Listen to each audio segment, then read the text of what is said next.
Se plaindre de la vie, c'est comme se plaindre du goût de la glace à l'eau que tu ne peux pas arrêter de lécher. Se plaindre de la politique, c'est comme s'énerver contre la télévision, les médias.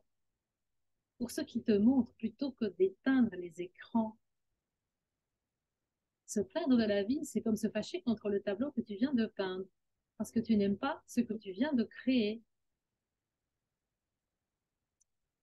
ou de peindre, plutôt que de simplement peindre autre chose.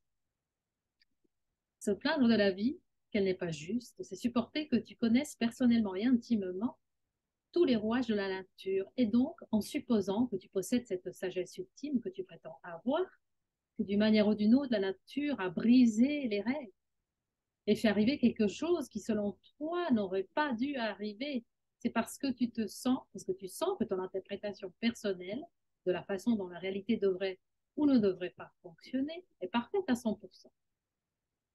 Et le modèle fondamental pour savoir comment Dieu et la nature elle-même devraient fonctionner. Non, mais ça va pas, non? Tu essayes essentiellement de remplacer Dieu et la nature en prétendant que la vie n'est pas juste parce que l'on suppose que la nature et la vie se sont trompées alors que tu avais raison. Parce que tu supposes que tu es au-dessus de la vie et de la nature et que tu en sais donc mieux. Hmm. Se plaindre de la vie est le summum de la vanité, de l'arrogance et du manque total d'humilité. Mince alors. L'autodiscipline dont on a besoin commence avec la matrice de tes pensées. Si tu ne contrôles pas ce que tu penses, tu ne peux contrôler ce que tu fais. Car le travail de l'ego est de jouer efficacement le rôle du diable dans ta vie. Ceci est nécessaire pour que tu puisses avoir un accès et un choix complet afin d'expérimenter n'importe quel type de qualité d'énergie que tu peux éventuellement imaginer. Il existe deux illusions, l'ego et son côté diabolique. Et puis il existe la vérité, l'âme, le soi, le vrai soi. Le travail de l'âme est d'observer en silence l'ego, la fausse idée du soi, de toi. Et cela s'accomplit en observant le corps humain et ses six sens, car ton corps physique, dans ce monde, est littéralement une manifestation de l'ego, le faux soi. Car le corps physique est l'imposteur, faisant semblant d'être le vrai toi, et tu y crois à 100%.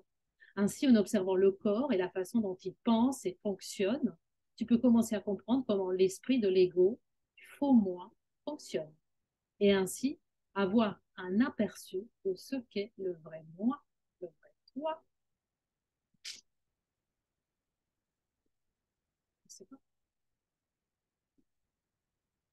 Ainsi, en étudiant l'ego, qui est le corps physique, et son mental, puissantissime, tu peux apprendre à repérer les schémas, révélant ainsi ce qui est vrai et ce qui est qu'une illusion.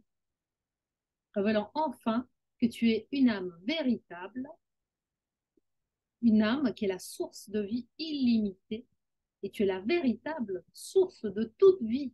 Tu es le rêveur, la rêveuse de ce rêve, de ton rêve. Et l'ego, qui est l'idée du corps physique, essaye constamment de te cacher cette vérité, à moins que tu le permettes. Et il est temps. On y va? Allez.